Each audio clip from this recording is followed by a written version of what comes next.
Kamu menghargai kubis Cina. Apakah ada di mana-mana? Xiao Yan meliriknya dengan bersih. Sekelompok orang di hutan jenis konifera sedang berburu Warcraft. Dan kelompok lain harus mendengar gerakan untuk merampoknya. Petik 2. Xiao Yan tersenyum. Kelompok berburu Warcraft tidak lemah. Dan Warcraft di tengah 6 kepala dan 5 bintang hampir tidak dapat mendukungnya. Oh, ketika Jingjing mendengarnya, dia menjadi lesu. Apa hubungannya ini dengan kita? Tentu saja itu penting. Xiao Yan meletakkan tangannya secara alami di bahu Long Yan. Ketika di pinggiran, kita hampir tidak pernah berinisiatif untuk membunuh orang, kan? Melihat bahwa Jing Wuchen dan Long Yan mengangguk, Xiao Yan melanjutkan. Itu karena ketika Anda pertama kali memasuki ilusi, semua orang tidak memiliki banyak pahala. Bahkan jika kami melakukannya, kami tidak meremehkannya. Tapi sekarang berbeda. Setiap orang dapat memasuki lingkaran dalam. Semuanya telah mengalami ratusan pertempuran.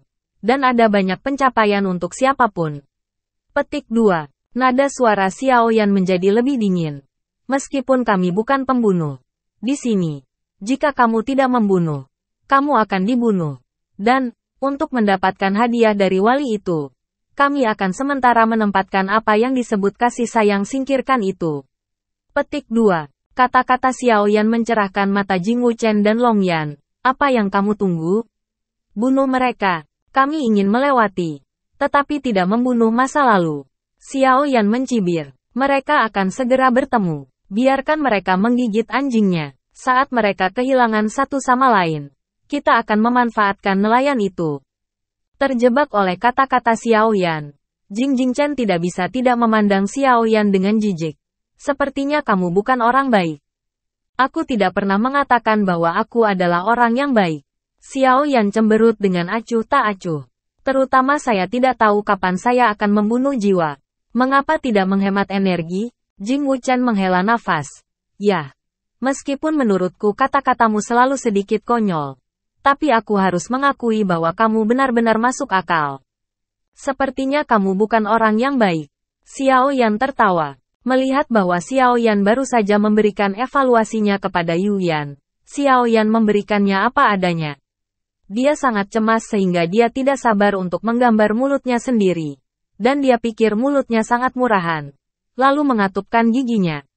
Berbicara, Xiao Yan bahkan lebih tersenyum. Si Zanfa memimpin dan bergegas ke hutan termasuk jenis pohon jarum merah. Dia berjalan pergi sebentar. Dan dengan cepat mengikuti Long Yan untuk mengikuti Xiao Yan ke hutan termasuk jenis pohon jarum.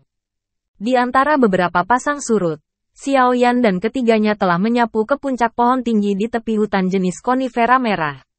Melalui celah dedaunan, semuanya bisa dilihat di hutan. Di tengah hutan konifer merah, sudah ada kekacauan. Pohon-pohon tumbang, cabang-cabang patah, daun-daun tebal ditutupi dengan noda darah merah. Dan senjata di tangan lebih dari 30 kaisar berlumuran darah. Meskipun lebih dari selusin kaisar terkenal terluka dalam berbagai tingkatan, ekstasi dari masing-masing wajah mereka tidak dapat disembunyikan. Di depan kelompok kaisar yang bertarung ini, 6 buaya raksasa dengan baju besi bersisik merah tergeletak di atas daun-daun yang berguguran. Tengkorak mereka hancur, dan inti sihir telah diambil. Ternyata itu buaya perang mutan. Mendengarkan suara langkah kaki yang jatuh tidak jauh dari sana, Xiao Yan merasakan kegembiraan di hatinya. Senyum di wajahnya. Pertunjukan yang bagus akan segera dimulai. Sekelompok kaisar juga mendengar langkah kaki. Seorang kaisar berambut merah, yang wajahnya sangat berubah, mengutuk rendah dan memberi isyarat. Kaisar di belakang mereka segera mengantri untuk menunggu. Di antara beberapa tarikan napas, lebih dari 20 doudian bergegas keluar dari balik pohon. Pria pertama berbaju hitam mengangkat tangannya sebagai isyarat untuk menghentikan langkahnya. Setelah melihat ke sekeliling Red Dodo Emperor, dia dengan dingin membuka mulutnya ke Red Dodo. Jika kamu mengetahui gambar itu, kamu patuhi saja dia. Aku akan memberimu setengah dari hidupku dan aku akan mengampunimu. Ada kemarahan di wajah Red Dodo, dan dia mendengus dingin. Kenapa? Hanya karena konsumsi energi pertarunganmu tidak sedikit setelah pertempuran sengit dengan World of Warcraft. kamu akan kehilangan hampir setengah dari kekuatan tempurmu karena lukamu.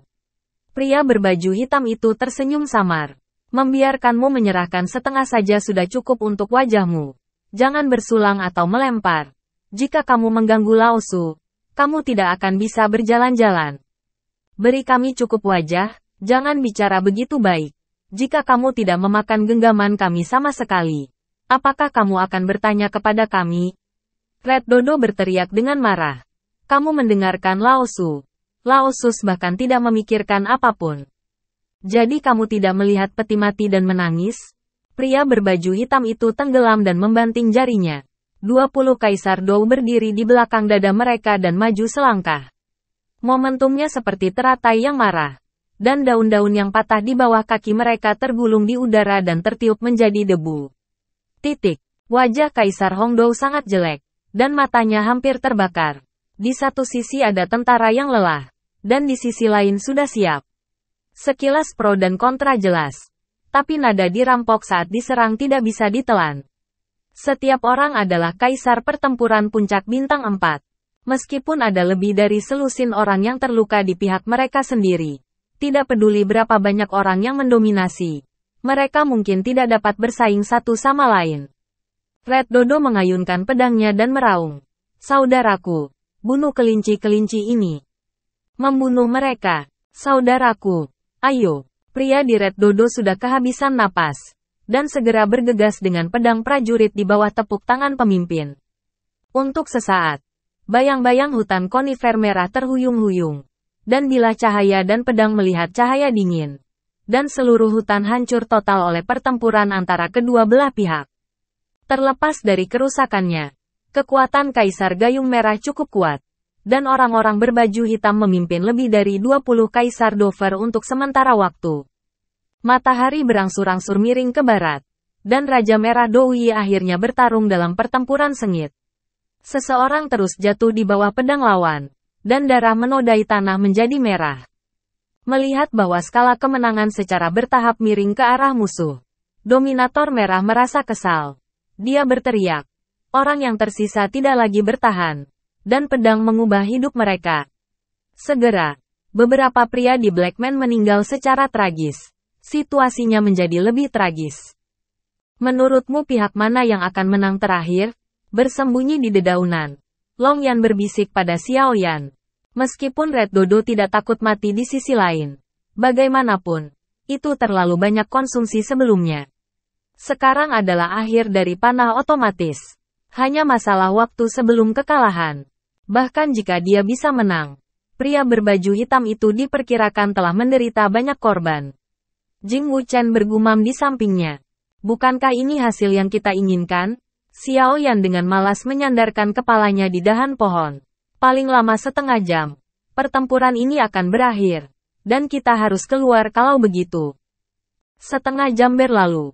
Pertempuran sengit di hutan berakhir. Dan pria berbaju hitam memenangkan kemenangan terakhir. Tetapi mereka juga membayar mahal. 20 orang hanya tersisa sedikit. Semuanya kelelahan. Pria berbaju hitam melihat akhir yang mengerikan ini dan duduk di tanah tanpa sadar. Tinjunya terkepal. Aku meremehkan kekuatan tempur lawan. Aku minta maaf atas kematian saudara-saudaraku. Bos, meski kita menderita kerugian besar. Tapi kelompok orang ini sangat kuat. Kita tidak boleh kecil. Beberapa kaisar di samping. Sambil menerima selera semua orang mati di lapangan. Menghibur pria berbaju hitam. Selama kita bisa menembus Kaisar Pejuang Bintang 5 dengan keuntungan ini. Saudara-saudara yang mati akan tahu apa lakukan. Dan kami akan bahagia untuk kami. Itu yang aku katakan. Pria berbaju hitam itu berdiri. Merasa lebih baik. Belalang menangkap jangkrik. Jangkrik itu ulet. Tapi mereka tetap harus mati di tangan belalang. Saat itu. Pertanyaan samar tiba-tiba terdengar di hutan. Ada apa di balik belalang menangkap jangkrik? Tentu saja para kardinal ada di belakang. Pria berbaju hitam itu menjawab tanpa sadar. Lalu tubuhnya tiba-tiba membeku. Wajahnya tiba-tiba berubah. Dan dia tiba-tiba mendongak. Melihat ke tempat suara itu terdengar. Di mata heran pria berbaju hitam. Ketiga Xiao Yan melompat dari atas pohon dan berjalan ke arah pria berbaju hitam dengan tergesa-gesa. dengan senyum seperti musim semi di wajah mereka. Pria berbaju hitam menatap Xiao Yan, yang sedang berjalan di depannya, mengertakkan gigi. Untuk pertama kalinya, dia menemukan bahwa senyuman bisa sangat menjijikkan. Dan dia dengan kesal bertanya, apakah kamu ingin mengambil penawaran? Kami hanya belajar darimu. Xiao Yan tersenyum dengan telapak tangannya. Dan Jingdu tertawa terbahak-bahak. Mengapa? Pria berbaju hitam itu melirik ketiga pria itu dengan curiga. Dan akhirnya tetap pada Xiao Yan. Hanya karena usaha bertarungmu tidak kecil setelah bertarung dengan sengit. Kamu akan kehilangan sebagian besar kekuatan bertarungmu karena lukamu. Xiao Yan meniru apa yang dikatakan pria berbaju hitam kepada kaisar berbaju merah. Dan kemudian kata-katanya berubah. Ini hanya barangmu. Semua perlu. Oke. Pria berbaju hitam itu tersenyum angkuh. Sepertinya kamu sudah lama bersembunyi di sini. Tapi aku tidak tahu apakah kamu memiliki kekuatan untuk mengambil Lao Su. Jika kamu memiliki kekuatan itu, kamu harus menanyakannya. Telapak tangan Xiao Yan menyembul keluar. Dan teratai api hijau keabu-abuan perlahan mengembun di telapak tangannya. Xiao Yi juga muncul dari atas kepala Xiao Yan. Mata besar di pipi merah jambu dan merah jambu berputar-putar. Dan versi kecil teratai api memadat di tangan kecil yang gemuk. Dua teratai api sebening kristal kontras dengan cahaya matahari terbenam yang begitu indah. Tetapi sedikit rotasi ruang di sekitarnya membakar retakan. Tetapi ini membuktikan bahwa kekuatannya tidak dapat diremehkan. Skyfire, apakah Anda memiliki Skyfire? Melihat dua teratai api. Pria berbaju hitam dan beberapa bawahan memiliki mata dan pupil yang berkontraksi pada saat yang bersamaan. Jika kamu bisa mati di bawah Skyfire saya, kamu juga bisa menatap. Xiao Yan tersenyum sedikit dan kemudian berkata kepada Xiao Yi, aku belum sempat melepaskanmu. Jadi biarkan ini bermain untukmu. Selamat bersenang-senang, pria berbaju hitam hampir tidak marah dengan kata-kata Xiao Yan. Meskipun saya menghabiskan banyak semangat juang di perang sebelumnya, kekuatan tempur sebenarnya kurang dari setengah dari kondisi puncak. Bagaimana saya bisa mengatakan bahwa saya juga seorang jenius lokal yang terkenal? Pemuda tampan di depan berkata bahwa bayi kecil itu sedang bermain melawan dirinya sendiri. Bermain, aku melirik ke sisi lengan yang dikelilingi oleh samping. Tidak lebih dari tampilan dinding yang bersih dan bebas debu. Seorang bayi kecil benar-benar bermain melawan beberapa orang. Penghinaan telanjang ini membuat pria berbaju hitam itu marah. Pergi ke neraka. Pria kulit hitam yang mengamuk itu berjongkok di kakinya. Meninggalkan bayangan samar. Dan pedang besar itu menebas kepala Xiao Yan dengan semangat pembunuh yang kuat. Dia ingin membagi Xiao Yan dan Xiao Yi di atas kepala Xiao Yan menjadi dua untuk menyelesaikan kebencian mereka. Begitu pria berbaju hitam itu bergerak. Beberapa kaisar yang bertarung di sampingnya mengikuti. Melambaikan pedang mereka dan bersiul ke arah Xiao Yan. Aduh. Xiao Yi tampaknya sangat tidak puas dengan pria berbaju hitam yang membenci diri mereka sendiri. Dengan seteguk kecil, teratai api Xiao Yan segera terbang ke Xiao Yi. Xiao Yi menunjuk dengan tangan kecil. Dua teratai api ditembakkan pada saat yang sama. Dan terbang ke beberapa pria berbaju hitam. Kemudian Xiao Yi melipat tangannya lagi. Seolah-olah teratai api yang mekar telah ada sejak lama. Tidak perlu proses kohesi muncul. Dan satu demi satu terbang ke depan. Tindakan Xiao Yi menunjukkan itu cepat. Wajah beberapa pria berbaju hitam di udara tiba-tiba berubah. Sangat cepat. Bagaimana ini mungkin? Pria berbaju hitam itu tidak menyangka bahwa bayi kecil akan begitu kuat. Dan kecepatan peluncuran teratai api akan begitu cepat. Belum lagi kengerian teratai api jauh di luar dugaannya. Huolin belum mencapai tubuhnya. Dan kobaran api hampir mencekik beberapa orang. Mereka ingin menghindari belatung terlambat. Tetapi harus melindungi pedang di depan mereka dengan tergesa-gesa. Berharap untuk memblokir serangan teratai api. Tapi Xiao Yi, yang telah mencerna energi Tianhuo dalam tidur lelapnya, bangun lagi. Apakah kekuatan yang bisa dilawan oleh beberapa pria berbaju hitam? Teratai api meledak di depan beberapa pria berbaju hitam dengan petir. Dan awan kecil jamur tiba-tiba muncul di tengah hutan. Ledakan menderu menyapu aliran panas seperti tornado. Dan suhu udara naik tajam. Di bawah suhu tinggi yang menakutkan dari Huolin, pisau tentara beberapa orang berubah menjadi besi cair seperti kertas menghadapi api. Tidak baik. Namun sebelum amarah di mata pria berbaju hitam sempat berubah menjadi panik, beberapa orang sudah berubah menjadi abu di bawah awan jamur. Hanya menyisakan belasan cincin Na yang jatuh dari udara. Wow, Xiao Yi sangat luar biasa. Jing Zhuang membuka mulutnya dengan tidak percaya dan menatap Xiao Yi dengan bangga mengguncang kepangan Xiao Yan di kepala Xiao Yan. Untuk waktu yang lama, dia tidak menanggapi. Long Yan juga memandang Xiao Yi dengan heran, seolah dia tidak mengenal pria kecil di depannya. Xiao Yi, saya menjadi lebih baik dan lebih baik. Xiao Yan juga terkejut. Dengan gembira menahan Xiao Yi dari kepalanya dan menyentuh kepala anak kecil itu dengan sentuhan cerdik. Xiao Yi sedikit menyipitkan mata dan bersarang di pelukan Xiao Yan, dan sepertinya menikmati keintiman Xiao Yan. Si kecil ini benar-benar laku. Melihat Xiao Yan menggoda Xiao Yi, dia membersihkan medan perang dengan sadar. Kakak Xiao, datang dan lihat. Apa yang terjadi? Panggilan bersih dan berdebu menarik perhatian Xiao Yan dan Long Yan yang sedang bermain dengan Xiao Yi. Banyak inti sihir, banyak koin naga, bersih dan gembira mengguncang isi setiap cincin. Inti sihir, botol ramuan, senjata dan peralatan. Koin naga, del. Ditumpuk di tanah, bersinar terang. Obat mujarab dan koin berbentuk naga Xiao Yan tidak ada di mata. Tetapi banyak inti sihir masih membuat hati Xiao Yan meledak menjadi kegembiraan. Sebagian besar inti sihir bintang 4 yang dipanen kali ini diperkirakan asli dari puluhan kaisar ini. Tetapi ada juga banyak inti sihir bintang 5. Dengan cara ini, Nan Erming, Ziying, Lang Tian dan bahkan Muer dapat dengan cepat meningkatkan kekuatan mereka. Segera setelah itu, mereka dapat memiliki beberapa petarung bintang 6 lagi. Dan itu bagus. Selain itu, meskipun senjata dan peralatan ini tidak mencolok, mereka dapat digunakan untuk menumbuhkan kekuatan Xiao Fu. Xiao Yan sangat sepenuh hati sehingga keinginannya untuk mendapatkan keuntungan dari lingkaran dalam menjadi membara. Ini untung besar kali ini. Tidak ada usaha sama sekali. Bersih-bersih dan menari. Mei Mei tersenyum. Orang yang bisa masuk lingkaran dalam benar-benar tidak sebanding dengan udang kecil di pinggiran. Saya menyarankan agar kita tidak peduli dengan pertemuan, jangan biarkan itu pergi ketika Anda di Warcraft. Tuhan memblokir Tuhan.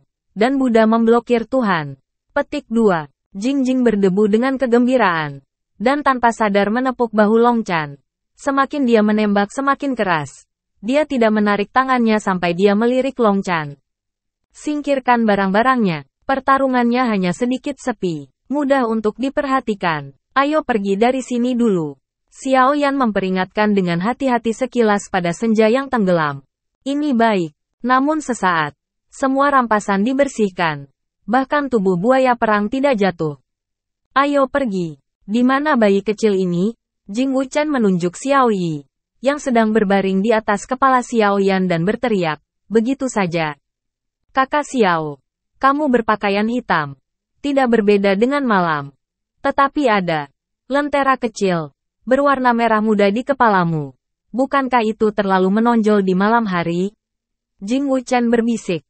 Suaranya sangat rendah. Karena takut akan kebisingan bangunkan Xiao Yi. Baru saja saya melihat kekuatan Xiao Yi. Dia tidak ingin diubah menjadi babi panggang oleh Xiao Yi yang marah. Haha. Bukankah kamu mengatakan bahwa kamu ingin bertemu Tuhan untuk membunuh Tuhan? Lalu apa yang kita sembunyikan? Apa bedanya jika Xiao Yi tidak bisa keluar? Xiao Yan tertawa. Dan tubuhnya jatuh di bawah pohon tidak jauh dari sana. Lihat. Pegunungan tinggi dan hutan lebat Neiwei tidak sama dengan kejernihan luar angkasa. Jika kamu ingin melihat Xiao Yi, kecuali jika kamu dekat dengan kami. Tenang. Selama seseorang atau Warcraft mendekat, mereka semua berada dalam jangkauan penginderaan kekuatan jiwaku. Aku menemukannya sebelum mereka menemukan kita. Xiao Yan menyentuh hidungnya. Yang paling penting adalah Xiao Yi sendiri tidak ingin kembali. Ah, Xiao Yi, yang sepertinya tertidur, melompat dan tersenyum pada rambut Xiao Yan dan tersenyum bangga. Jelas, dia sangat senang mendengar kata-kata Xiao Yan. Tapi dia memiliki pandangan samar ke arah Jingjing. Api yang buruk melompat. Si kecil ini pura-pura tidur. Aku masih memikirkan bagaimana cara tidur setelah keluar.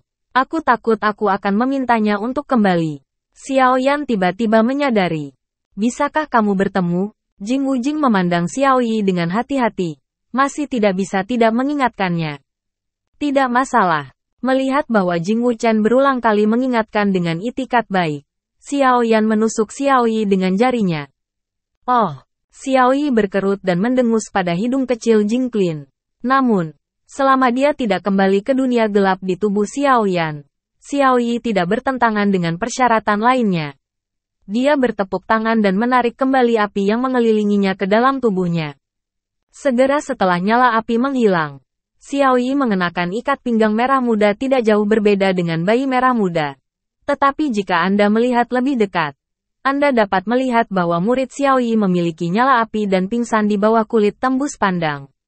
Anda dapat melihat gelombang api merah mengalir perlahan. Oke, Xiao Yan mengangguk setuju. Ayo lanjutkan. Jauh di dalam target. Setelah berbicara, jari kaki Xiao Yan sedikit lebih ringan, dan sosoknya akan melayang. Tapi tiba-tiba, matanya jatuh di bawah kakinya. Di bawah kaki Xiao Yan, selembar kertas tua yang menguning tergeletak dengan tenang. Hanya seukuran telapak tangan, berlumuran darah orang tak dikenal atau Warcraft. Jika bukan karena ketajaman Xiao Yan melebihi orang biasa, dia akan benar-benar menganggapnya sebagai daun. Xiao Yan membungkuk untuk mengambil kertas itu, menyeka kotorannya, dan melihat pola yang dilukis di atasnya. Alisnya berangsur-angsur menyempit. Apa yang kamu temukan? Long Yan berkumpul, menatap dengan rasa ingin tahu pada selembar kertas di tangan Xiao Yan. Tampaknya itu peta. Jing Deng melihat lebih dekat dan berteriak kaget. Tetapi ketika dia melihat celah di peta, itu seperti balon kempes. Dia membuat Xiao Bai bahagia. Petik 2. Xiao Yan tidak berbicara. Matanya berhenti pada selembar kertas sambil berpikir. Jing membersihkan bibirnya. Bahkan jika itu adalah peta harta karun. Saudara Xiao, apakah kamu tahu seberapa kecil kemungkinan untuk menemukan separuh lainnya? Itu belum tentu. Xiao Yan mengangkat kepalanya dari meditasinya, dan mengulurkan tangannya untuk mengikat beberapa helai rambut yang menutupi matanya. Lihatlah darah yang belum mengering dan noda yang terhapus. Peta ini seharusnya jatuh begitu saja di tanah segera. Petik 2. Dengan cara ini, kita dapat menyimpulkan bahwa peta ini pasti tidak disukai oleh para kaisar yang berperang itu. Murid Xiao Yan memancarkan ekspresi harapan. Di bawah cahaya banyak magic core dan koin emas, ini terlihat seperti daun mati. Potongan kertas memang mudah diabaikan. Jadi gambar sisa lainnya mungkin ada di dekat kita atau masih di dalam ring. Tidak ada debu. Kamu mencari semua cincin lagi. Long Ling dan aku dengan hati-hati mencari tanah di dekatnya lagi. Berhati-hatilah agar tidak bingung dengan dedaunan. Xiao Yan melanjutkan. Pastikan untuk cepat. Kita tinggal di sini tidak boleh terlalu lama. Oke, Long Nian segera mengangguk. Mengusap kelopak matanya dengan jari. Dan tiba-tiba menembakkan cahaya seperti kilat di matanya. Ini adalah mata unik Thunder, yang dapat sangat meningkatkan bidang penglihatan. Tidak ada yang bisa disembunyikan. Hati Jing yang bersih berpikir, mencari di setiap cincin. Namun, dengan debu bersih dan Long Yan menggelengkan kepalanya satu demi satu, hati Xiao Yan berangsur-angsur hilang. Tampaknya itu adalah pemborosan saya. Xiao Yan tersenyum pada dirinya sendiri. Saudara Xiao tidak perlu memperhatikan. Kesempatan ini awalnya adalah kehendak Tuhan, dan hampir tidak datang. Jing Wuchen menghibur Xiao Yan. Aku baik-baik saja. Peristiwa acak ini seharusnya menyenangkan dan hilang. Xiao Yan tersenyum. Lagi pula, panen kita cukup bagus. Ayo pergi.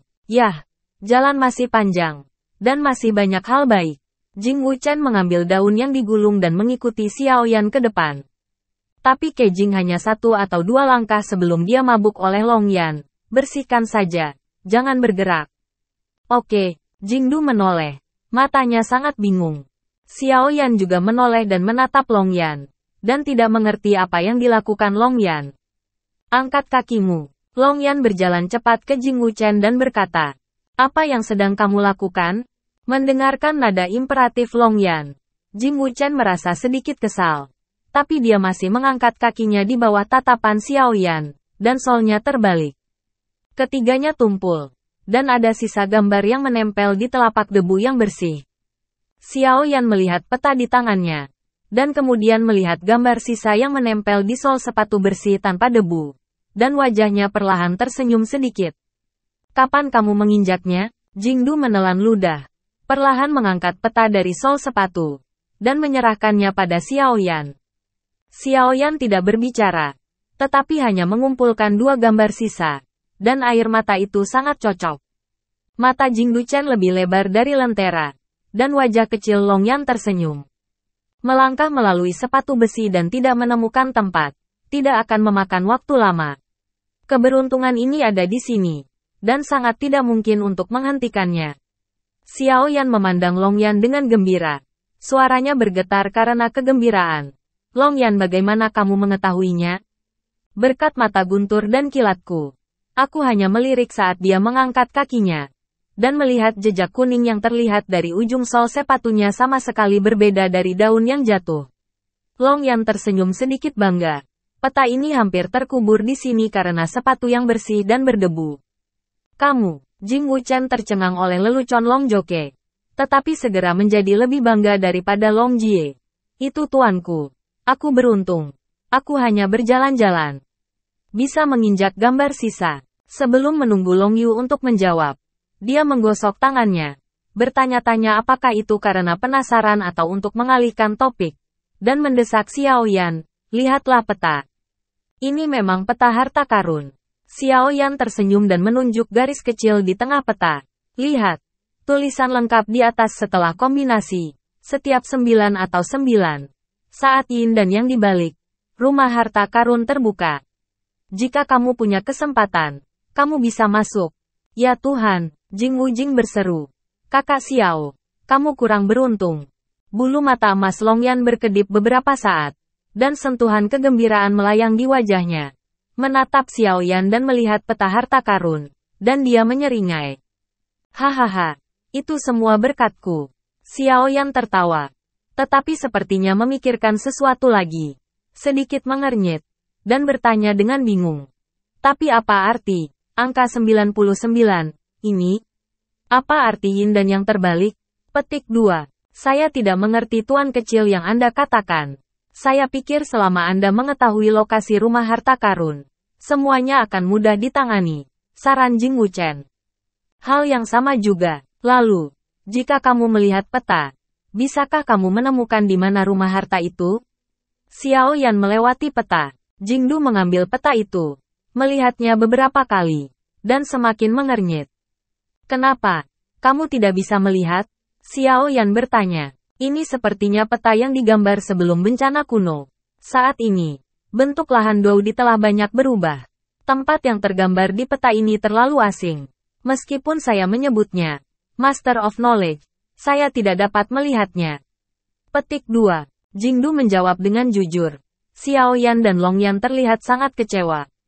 Bukankah ini lebih baik, bahkan tuan kecil tidak dapat menemukan tempat, membuktikan bahwa peluang orang untuk sampai di sini lebih dulu sangat rendah.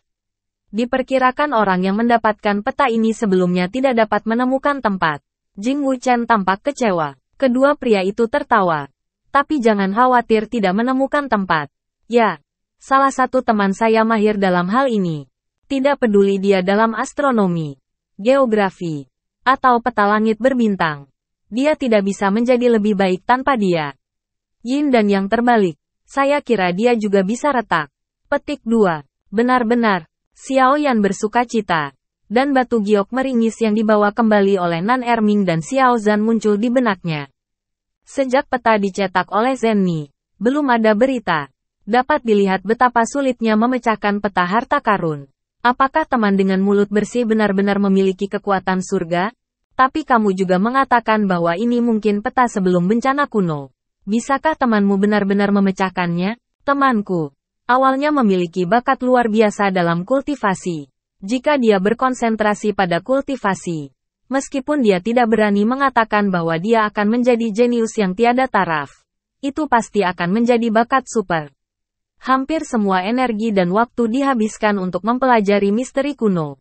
Jika dia tidak bisa memecahkannya, kurasa tidak akan ada banyak orang di benua itu. Bersih tanpa debu tersenyum dengan percaya diri. Xiao Yan meletakkan hatinya. Dia percaya bahwa apapun bidang yang dipikirkan orang seperti ini, dia pasti akan mencapai hasil yang luar biasa. Dia bahkan memutuskan untuk kembali dan bertanya pada Zenni setelah pengalaman fantasi ini berakhir. Jika peta giok berwajah hantu belum dimunculkan, mungkin lebih baik bawa ke teman yang murni dan bebas debu untuk dicoba. Melihat wajah Xiao Yan perlahan menjadi cerah, Jingsu melanjutkan dengan berkata, dan orang ini tidak hanya baik hati, dia juga sangat berprinsip, dan dia tidak akan pernah membuat rahasia. Xiao Yan mengangguk penuh terima kasih. Menatap mata Jingchun tidak bisa menahan diri untuk tidak bertanya-tanya. Kenapa teman-teman yang kamu kenal semuanya orang aneh? Benua kaisar sebesar itu aneh. Dan tidak semua orang bertujuan untuk berkultivasi. Jing Wuchen menggoda dirinya sendiri. Sayangku, aku tidak berbisnis. Jadi aku kenal banyak pria yang belajar sebaliknya. Beberapa hal dapat diputuskan tidak hanya dengan kekuatan. Tetapi beberapa orang aneh dapat memainkan peran yang tidak terduga. Bertemu dengan teman-teman ini menunjukkan bahwa Anda harus menjadi istimewa tanpa adanya debu. Jing Wuchen dipuji oleh Xiao Yan. Tersenyum sedikit puas. Berpikir untuk rendah hati. Tetapi dihentikan oleh jari Xiao Yan yang menekan bibirnya. Banyak orang yang datang ke sini. Mungkin karena gerakan barusan. Wajah Xiao Yan sedikit bermartabat. Ada banyak orang. Dan kami menghindari untuk saat ini. Tidak ada debu dan naga yang mengangguk. Dan mereka bertiga segera mengangguk dalam kehampaan. Dan tubuh mereka melesat ke dalam kegelapan. Menghilang.